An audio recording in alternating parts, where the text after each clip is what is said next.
అందరికీ నమస్కారం. Welcome to good vibe talks. Chaitra అమావాస్య శుక్రవారం మరియు అమావాస్య రేవతి నక్షత్రం. చైత్ర అమావాస్య అన్ని అమావాస్యల కంటే విశిష్టమైనది. సూర్యుడు మేషరాశిలో ఉన్నప్పుడు చైత్ర అమావాస్య వచ్చినట్లు అయితే ఆ అమావాస్యని చాలా విశిష్టమైనదిగా శాస్త్రం చెబుతుంది. అందువలన ఈ నెల 17వ తేదీ అమావాస్య మరియు శుక్రవారము. రేవతి నక్షత్రము మరియు అశ్విని నక్షత్రము కలిపి ఉన్నటువంటి ఈ రోజున ఈ అమావాస్య వచ్చింది. నక్షత్రాలలో అత్యంత శక్తివంతమైన నక్షత్ర సంధిగల నక్షత్రాలు రేవతి మరియు అశ్విని. ఆ సంధికాలం చాలా విశిష్టమైనది. కాబట్టి ఈ సమయంలో అమావాస్య రోజున ఈ నియమాలు పాటిస్తే వారికి పితృదేవతల ఆశీర్వాదం కలిగి నరక బాధల నుంచి అత్యంత వేగంగా మోక్షాన్ని పొందుతారు అని చెప్పవచ్చును. అలాగే కొన్ని పరిహారాలను పాటిస్తే ఈ సమస్యల నుంచి బయటపడవచ్చును. అయితే ఈ వీడియోలోకి వెళ్ళే ముందు వీడియోకి ఒక లైక్ చేసి ఓం నమః శివాయ అని కామెంట్ చేయండి. నా ఛానల్ని సబ్స్క్రైబ్ చేసుకొని నాకు సపోర్ట్ చేయండి. ఇక వీడియోలోకి వెళదాం. అమావాస్య రోజున ప్రతి ఒక్కరూ ఉదయాన్నే నిద్రలేవాలి.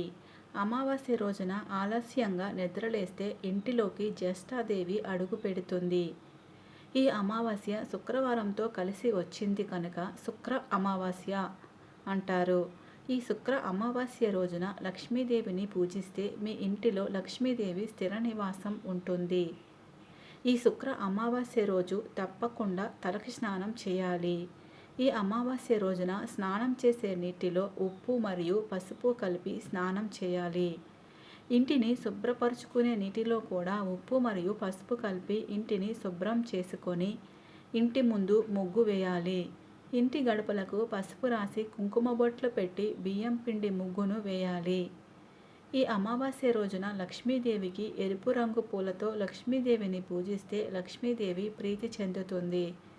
లక్ష్మీదేవితో పాటుగా నారాయణుడు అయిన వెంకటేశ్వర స్వామిని పూజించాలి.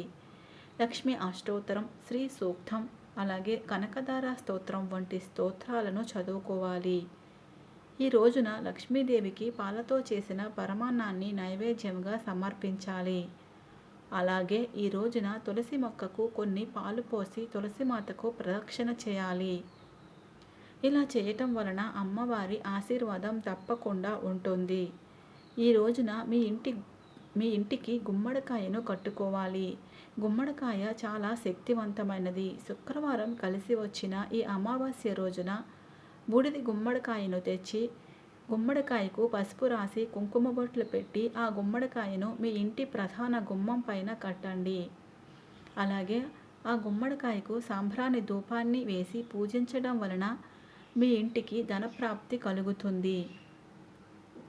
గుమ్మడికాయని కట్టలేని వారు ఎరుపు రంగు వస్త్రాన్ని తీసుకొని అందులో పీచు తీయని ఒక కొబ్బరికాయను పెట్టి కొన్ని నవధాన్యాలను, చిటికెడు పసుపు, కుంకుమ, గుప్పెడు రాళ్ళ ఉప్పు మరియు పచ్చకర్పూరం, యాలకులు ఇలా సువాసన వెదజల్లే సుగంధ ద్రవ్యాలను అందులో వేయండి. ఇందులో వేసే నవధాన్యాలు నవగ్రహాలకు అంకితం చేయబడతాయి. ఈ నవగ్రహాల యొక్క అనుగ్రహం వలన మనకు మంచి జరుగుతుంది. ఇంటిలో ఎటువంటి ఇబ్బందులు రాకుండా ఉండాలి అంటే నవధాన్యాలను వేయండి.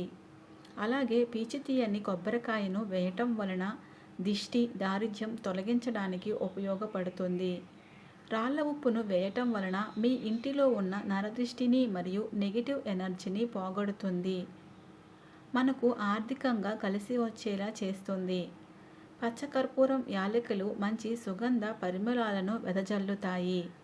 కాబట్టి ఎరుపు రంగు వస్త్రంలో ఈ అన్ని వస్తువులు కూడా వేసి మూట కట్టి ఆ మూటకు సాంబ్రాణి ధూపాన్ని చూపించి మీ ఇంటి ప్రధాన గుమ్మం పైన వేలాడ కట్టండి.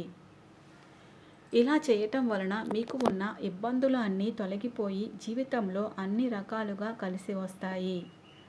ఈ రోజున మాంసాహారము తినకూడదు. ఈ రోజున దంపతులు బ్రహ్మచర్యం పాటించాలి.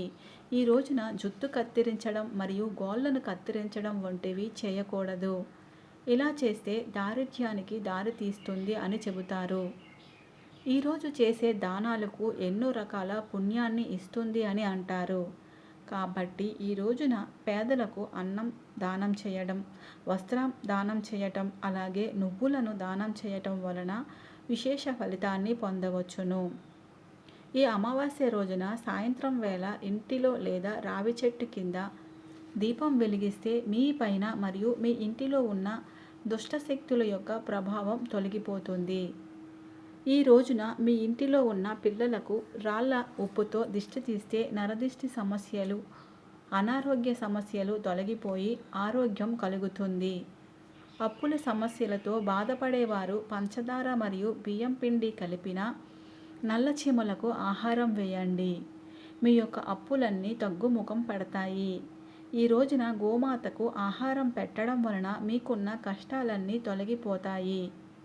ఐశ్వర్యం కలుగుతుంది. సకల దేవతల ఆశీర్వాదం లభిస్తుంది. అమావాస్య రోజున కొత్త బట్టలను ధరించరాదు. ప్రతి అమావాస్య రోజున భూమిపైకి పితృదేవతలు వస్తారట. కాబట్టి పితృదేవతలు సంతోషించాలి అంటే పితృదేవతలకు తర్పణాలను వదలాలి. తర్పణం వదలడం వలన పితృదేవతల ఆశీర్వాదం కలిగి మీ వంశం అభివృద్ధి చెందుతుంది. పితృదేవతలకు తర్పణాలను మధ్యాహ్న సమయంలో వదలాలి. ఈ మధ్యాహ్న సమయం పితృదేవతల సమయం. ఈ అమావాస్య రోజున పితృదేవతలను పూజించటం వలన మనకు దేవతల కంటే వేగంగా మన యొక్క కోరికలను పితృదేవతలు నెరవేర్చుతారంట. పితృదేవతల యొక్క ఆశీర్వాదం ఉంటే అన్ని రంగాల్లోనూ విజయాన్ని సాధిస్తారు అని శాస్త్రం చెబుతుంది. అలాగే ఈ రోజున కాకికి అన్నాన్ని పెడితే చాలా మంచిది. అమావాస్య రోజున కొత్త పనులు, శుభకార్యాలు చేయకూడదు. ఈ రోజున తలకు నూనె రాసుకోకూడదు. అలాగే అమావాస్య రోజున రాత్రిపూట ఆహారం తినకూడదు అని శాస్త్రం చెబుతుంది.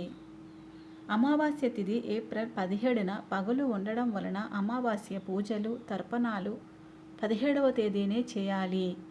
ముఖ్యమైన కొత్త ప్రయాణాలు ఈ రోజున ప్రారంభించరాదు. ఈ రోజున గొడవ పడటం చేయరాదు. శాంతంగా ఉండటం మంచిది. అమావాస్య రాత్రి సమయంలో బయట ఎక్కువసేపు తిరగకూడదు. ఇది ఆధ్యాత్మికంగా అనుకూలం కాదు అని పెద్దలు చెబుతున్నారు. అమావాస్య రోజున లక్ష్మీదేవికి గంధం మరియు కుంకుమ బొట్లు పెట్టి ఎర్రని ఒత్తులతో లక్ష్మీదేవి దగ్గర దీపం వెలిగించి లక్ష్మీదేవిని పూజించాలి. ఎర్రని ఒత్తులతో లక్ష్మీదేవిని పూజిస్తే ఆర్థిక సమస్యలు తొలగిపోయి ధనలాభం కలుగుతుంది అని నమ్మకం. లక్ష్మీదేవి ప్రసన్నం చేసుకోవాలి అంటే అమావాస్య రోజున లక్ష్మీదేవిని పూజ విశేష ఫలితాన్ని ఇస్తుంది. అలాగే సాంబ్రాణి ధూపం వేయటం వలన ఇంటిలో పాజిటివ్ ఎనర్జీ అనేది కలిగి మనసుకు ప్రశాంతత చేకూరుతుంది.